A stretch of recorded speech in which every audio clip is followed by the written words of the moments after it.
अस्सलाम वालेकुम। वालिदैन की एक बहुत बड़ी परेशानी कि बच्चे को जब भी डॉक्टर के पास लेकर जाते हैं बार बार एंटीबायोटिक्स लिखी जाती हैं। कोई भी बीमारी हो बार बार उसको एंटीबायोटिक के कोर्सेज कराना पड़ते हैं।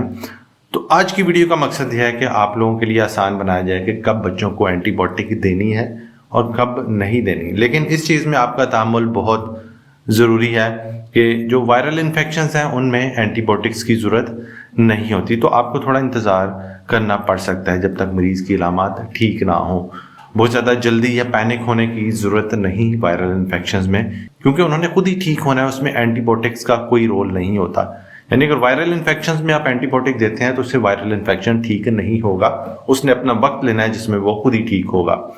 दूसरी दवाइयों की साथ ज़रूरत हो सकती है ताकि उसकी बीमारी की इलामात कम हो सकें, जैसे बुखार है या खांसी है। दूसरी बात है कि अगर आप वायरल इन्फेक्शंस में एंटीबायोटिक्स का इस्तेमाल करते हैं तो आहिस्ता आहिस्ता एंटीबायोटिक रेजिस्टेंस आ जाती है। यानी आहिस्ता आहिस्ता एंटीबायोटिक्स के अगेंस्ट जरासीम ताकतवर होते जाते हैं और फिर आहिस्ता आहिस्ता एक वक्त आता है कि वो एंटीबायोटिक्स काम करना छोड़ देती हैं और फिर किसी और एंटीबायोटिक पे जाना पड़ता है जिसको हम एंटीबायोटिक रेजिस्टेंस कहते हैं। इसलिए हमें वायरल इन्फेक्शन में एंटीबायोटिक इस्तेमाल नहीं करना चाहिए। अब पहले हम वो बीमारियां देखते हैं जिनमें एंटीबायोटिक आपने देनी होती है।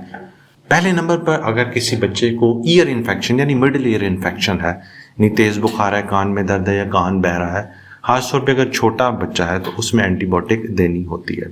दूसरे नंबर पर अगर किसी बच्चे का गला ख़राब है जो कि बैक्टीरिया की वजह से है, वो डॉक्टर देखकर बता सकता है। उसमें तेज़ बुखार, गले में दर्द, खुराक को निगलने में दर्द या यहाँ पर लिम्फ नोड्स यानी कि दूधें बन जाती हैं, जिसको हम स्ट्रेप्टोकोकल फेरिंजाइटिस या टॉन्सिलाइटिस कहते हैं। इस तस्वीर में आप देख सकते हैं। अगर इस तरह का गला है तब एंटीबायोटिक की ज़रूरत होती है।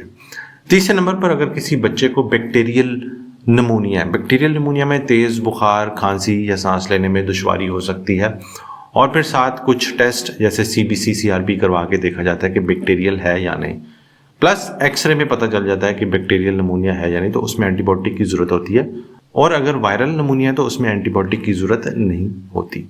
अगर किसी बच्चे या बच्ची को यूरिन का इन्फेक्शन है, यानी पेशाब करते हुए दर्द, जलन, तकलीफ या पेशाब बार बार हो रहा है, तो उसमें भी एंटीबायोटिक की ज़रूरत होती है, क्योंकि मोस्टली बैक्टीरियल इन्फेक्शंस होते हैं और उसकी तशखीस यूरिन कल्चर के टेस्ट पर हो जाती है। अगर किसी बच्चे को या बच्ची को इस तरह का स्किन इन्फेक्शन है, मिसाल के तौर पर इम्पेटाइगो है, कार्बंकल है या सेलुलाइटिस है, तब भी एंटीबायोटिक की ज़रूरत होती है। वूपिंग कॉफ यानी काली खांसी, जिसको हम पर्टुसिस कहते हैं, जिसमें खांसी एक बार छिड़ जाए तो फिर ठीक ही नहीं होती, गोता लग जाता है या मरीज़ का रंग नीला काला हो जाता है, उस सूरत में भी एंटीबायोटिक की ज़रूरत होती है। अगर किसी बच्चे या बच्ची को बहुत शदीद सेप्सिस हो गया, यानी सेप्टिसीमिया का मतलब यह है तेज़ बुखार के साथ बच्चा खाना पीना छोड़ देता है, निढाल हो जाता है, गुनूदगी की कैफियत में चले जाता है या फिर उसका ब्लड प्रेशर फॉल करता है और टेस्ट शो करते हैं कि ये बैक्टीरियल सेप्टिसीमिया है, तब भी एंटीबायोटिक की ज़रूरत होती है। अगर किसी बच्चे को गर्दन तोड़ बुखार है, यानी तेज़ बुखार, सर दर्द, गुनूदगी, झटके, तब भी एंटीबायोटिक की ज़रूरत होती है। टाइफाइड बुखार में भी एंटीबायोटिक की ज़रूरत होती है। तो ये वो कॉमन कंडीशन है जिनमें हमने एंटीबायोटिक्स देनी होती है।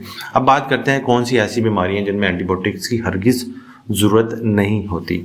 अगर किसी बच्चे को चिकन पॉक्स यानी लाकड़ा काकड़ा हो गया, तब भी एंटीबायोटिक की ज़रूरत नहीं है। अगर किसी बच्चे को आम नज़ला, ज़ुकाम, खांसी है, तब भी एंटीबायोटिक की ज़रूरत नहीं है। अलामती दवाइयाँ, पैरासीटामोल, एंटी एलर्जिक या हल्की फुल्की कॉफ की दवाइयाँ यूज़ हो सकती हैं या आप नेबुलाइज करवा सकते हैं बच्चे को। एंटीबायोटिक की ज़रूरत नहीं, क्योंकि ये खुद ठीक हो जाता है।